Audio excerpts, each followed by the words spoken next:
নমস্কার বন্ধুরা, গোপালে হেসেলে আপনাদের সবাইকে স্বাগত। বন্ধুরা, আপনারা কি জানেন কয়েকটা রুটি গরম জলে দিয়ে কি দুর্দান্ত স্বাদের একটা ইউনিক টিফিন রেসিপি তৈরি করা যায়? যদি না জানেন তাহলে আমার আজকের এই রেসিপিটা কিন্তু আপনাদের খুব কাজে লাগবে। আর তাহলে চলুন এবার রান্নাটা শুরু করে দিই। আজকে এই দারুণ টেস্টি রেসিপিটা তৈরি করার জন্য আমি একটা বাটির মধ্যে মেজারিং কাপের 1 কাপ আটা নিয়েছি। এর সাথে দিয়ে দিচ্ছি মেজারিং কাপের হাফ কাপ ময়দা। আপনারা এটা শুধু আটা বা শুধু ময়দা দিয়েও করতে পারেন। এর মধ্যে এবার দিয়ে দিচ্ছি স্বাদ মতো নুন, দিয়ে দিচ্ছি অল্প একটু গরম মশলার গুঁড়ো, এর সাথে দিয়ে দিচ্ছি 2 চামচ রিফাইন অয়েল। সমস্ত কিছু খুব ভালো করে মিশিয়ে নিচ্ছি। সবকিছু খুব ভালো করে মেশানো হয়ে গেছে। এবার অল্প অল্প জল দিয়ে এর একটা ডো তৈরি করে নেব। এটা খুব নরমও হবে না, আবার খুব শক্তও হবে না, এইভাবে মেখে নিচ্ছি।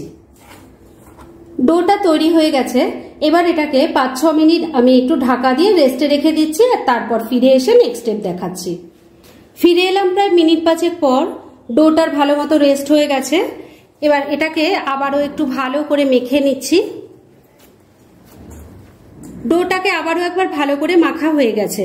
এবার এর থেকে আমি ছোট ছোট করে লেচি কেটে নিচ্ছি। আমরা যেমন রুটির লেচি কাটি ঠিক সেই রকম সবকটা লেচি কেটে নিয়ে তার থেকে একটা লেচি নিয়ে নিয়েছি। বেলার জন্য একটু আটা ছড়িয়ে রুটিটা বেলে নিচ্ছি। আজকের এই রান্নাটা আপনারা সকাল থেকে রাত অবধি যে কোনো সময় কিন্তু চট করে তৈরি করে ফেলতে পারেন। আর গ্যারান্টি দিয়ে বলছি, ছোট থেকে বড় সববার খেতে কিন্তু ভীষণ ভালো লাগবে। একবার ট্রাই করে দেখুন। একটা রুটি বেলে নিয়েছি, এটা আমি তুলে রাখছি। আর এইভাবে সবকটা রুটি বেলে নিয়ে তারপর নেক্সট স্টেপের দিকে এগোচ্ছি।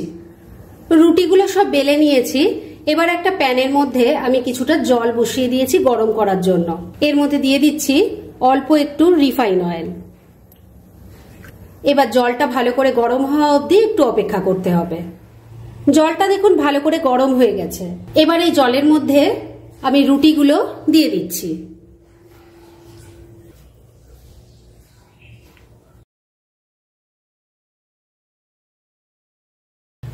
সমস্ত রুটিগুলো দেখুন ফুটন্ত গরম জলে দিয়ে দিয়েছি। এবার ফ্লেমটাকে হাইতে রেখেই এটাকে 4-5 মিনিট ফুটিয়ে নেব। মিনিট 5 রুটিগুলোকে ফুটন্ত গরম জলে ফুটিয়ে নিয়েছি। এবার এগুলোকে জল থেকে আমি তুলে নিচ্ছি। সমস্ত রুটিগুলো ভালো করে সেদ্ধ করে নিয়ে নামিয়ে নিয়েছি। আর নামানোর পরে কিন্তু একটু নর্মাল ওয়াটারে ভালো করে ধুয়ে নেবেন, তাহলে এর যে কুকিং প্রসেসটা চলছিল সেটা বন্ধ হয়ে যাবে আর রুটিগুলোও একদম ঝরঝরে হয়ে যাবে, নামাতে কোনো অসুবিধাই হবে না। এবার আমি প্লেটের মধ্যে রুটিগুলো নিয়ে নিয়েছি। এগুলোকে এবার কেটে নেব।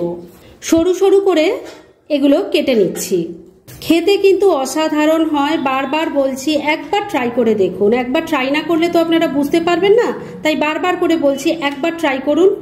একদম নতুনত্ব একটা রান্না, আর ঘরোয়া জিনিসেই তৈরি হয়ে যাবে।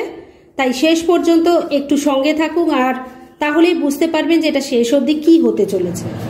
সমস্ত রুটিগুলো দেখুন আমি সরু সরু করে কেটে নিয়েছি, যেমন চাউমিন হয় ঠিক সেরকম ভাবে কেটে নিয়েছি। তবে রুটি তো চাউমিনের মতো অতটা সরু হবে না, কিন্তু তাহলেও সরু সরু করে কেটে নিয়েছি। এবার প্যানের মধ্যে তেল গরম হয়ে গেছে। এর মধ্যে আমি প্রথমে কিছু সবজি দেব। দিয়ে দিচ্ছি চপ করা ক্যাপসিকাম আর গাজর। একটু তেলের সাথে নাড়াচাড়া করে নিচ্ছি। মিনিট খানেক সতে করে নিয়েছি সবজিগুলোকে। এই সবজিগুলো একটু ক্রাঞ্চি থাকলেই কিন্তু খেতে ভালো লাগবে। এবার দিয়ে দিচ্ছি চপ করা বাঁধাকপি। আপনাদের ঘরে যা সবজি থাকবে বা যা খেতে পছন্দ করেন তাই দিয়েই কিন্তু করতে পারেন। চপ করা বাঁধাকপিটাও দিয়ে দিয়েছি। এবার এর মধ্যে দিয়ে দিচ্ছি অল্প নুন। সমস্ত কিছু মিশিয়ে নিয়ে আবারও একটু নাড়াচাড়া করে নিচ্ছি।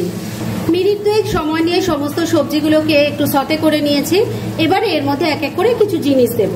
প্রথমে দিয়ে দিচ্ছি একটু চিলি সস, দিয়ে দিচ্ছি টমেটো কেচাপ 2 চামচ। এই টমেটো কেচাপটা সম্পূর্ণ নিরামিষভাবে আমি বাড়িতে তৈরি করেছি, আর এটা কিন্তু বহু দিন পর্যন্ত সংরক্ষণ করা যায়। এই ভিডিওটা আমি আগেই পাবলিশ করেছি। আপনারা যারা দেখতে মিস করে গেছেন তাদের জন্য আমি সাজেস্টেড বক্সে আবারও দিয়ে দেব। দিয়ে দিচ্ছি অল্প একটু ভিনিগার। ফ্লেমটাকে একদম হাইতে রেখে সমস্ত কিছু ভালো করে মিশিয়ে নিচ্ছি। সমস্ত কিছু খুব ভালো করে মিশিয়ে নিয়েছি। আর মনে রাখবেন এই সসের মধ্যে কিন্তু নুন থাকে, সেজন্য প্রথমে যখন নুনটা দেবেন একটু কম করে দেবেন। এবারে এর মধ্যে স্লাইস করে রাখা রুটিগুলো দিয়ে দিচ্ছি। সমস্ত রুটি স্লাইসগুলো দিয়ে দিয়েছি। এবার ভালো করে এর সাথে মিশিয়ে নিচ্ছি। এটা যখন কাউকে খেতে দেবেন প্রথমে কিন্তু খেয়ে কেউ বুঝতে পারবে না যে এটা চাউমিন নয়, রুটি খাচ্ছে। আর এইভাবে কিন্তু রুটিগুলো যারা খেতে চায় না তাদের কিন্তু অনায়াসে খাইয়ে দিতে পারবে। সমস্ত রুটি স্লাইসগুলো দেখুন ভালো করে মিশিয়ে নিয়েছি। রান্নাটা কিন্তু এবার একদম রেডি হয়ে গেছে। গ্যাসটা বন্ধ করে দিলাম। আর এবার এটা ডাইরেক্ট সার্ভ করে আপনাদের দেখাচ্ছি। ফ্রেন্ডস, আমার আজকের এই দুর্দান্ত স্বাদের ইউনিক টিফিন রেসিপি একদম রেডি হয়ে গেছে এবং আমি সার্ভ করে দিয়েছি। ভীষণ ইজি রেসিপিটা, কিন্তু খেতে অসাধারণ হয়। তাই দেরি না করে পারলে এটা আজই একবার ট্রাই করে ফেলুন। আর তারপর কেমন লাগলো সেটা প্লিজ কমেন্ট করে জানাবেন। এরকম ধরনের অনেক ভালো ভালো নিরামিষ রান্নার রেসিপি আপনারা গোপালের হেসেল সার্চ করলেই পেয়ে যাবেন, যার মধ্যে থেকে কিছু কিছু আমি সাজেস্টেড বক্সেও দিয়ে দেব, সেখান থেকেও আপনারা দেখে নিতে পারেন। তাই গোপালের হেসেল অবশ্যই ভিজিট করুন। আর আপনারা কেমন ধরনের রেসিপি চাইছেন সেটাও কিন্তু আমাকে জানাতে পারেন। আমি চেষ্টা করব সেই সব রেসিপিগুলো আপনাদের সাথে শেয়ার করার। আর আমার আজকের এই রেসিপি যদি আপনাদের ভালো লাগে আর ইউজফুল বলে মনে হয়, তাহলে যারা এখনও আমার চ্যানেলটাকে সাবস্ক্রাইব করেননি তারা প্লিজ সাবস্ক্রাইব করুন। তাহলে আজকের মতো এখানেই শেষ করছি। পরদিন আবার এরকমই কোনো ভালো রেসিপি নিয়ে চলে আসব। আপনারা সবাই খুব ভালো থাকুন, সুস্থ থাকুন।